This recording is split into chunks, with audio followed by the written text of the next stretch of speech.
Chol bo'lganimda qaraydigan kim? Ayol-ku. Ayollarni asrash kerak.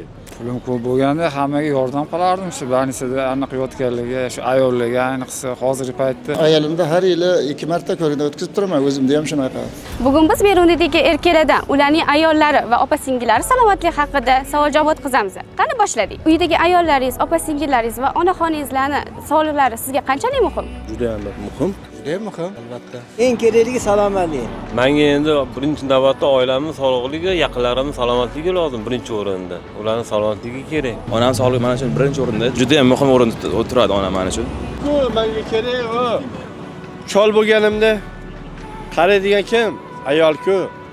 Ayollarni asrash kerak. Ayollar ko'krak saratoni bez haqidagi kasallik eshitganmisiz? Eshitganman. Xabarim bor, chunki u albatta dunyo bo'yicha hozir eng ko'payib ketayotgan kasallik. Albatta uni oldini olmasa, yomon oqibatlarga olib boradi, aniq. Bu haqida eshitganman, lekin davosi bormi yo'qligini eshitmaganman. Endi uni bilmayman, lekin pulim ketsa ham davolataman men xotinimni. Jam unchalik chuqur bilmasam ham, yuzaro bilaman, shunaqa yaxshi emas u kasallik. Uni ham endi davolasa bo'ladi deyshadi, har xil operatsiya yo'li bilan. Bilishim bo'yicha birinchi, ikkinchi stepanga davosi bor. Yog'i ma'lum.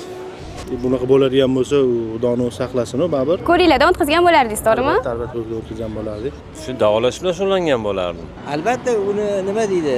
Parvarishini qilardik. Mehr bilan parvarish qilishga boshqa iloji yo'q. Saraton bilan yotgan ayollar, ham pulim ko'p bo'lsa, hammasiga yordam qilib, hadya sifatida qilardim. Siz bu kasallik haqida nimalarni bilasiz? O'z fikringizni izohlarda qoldiring.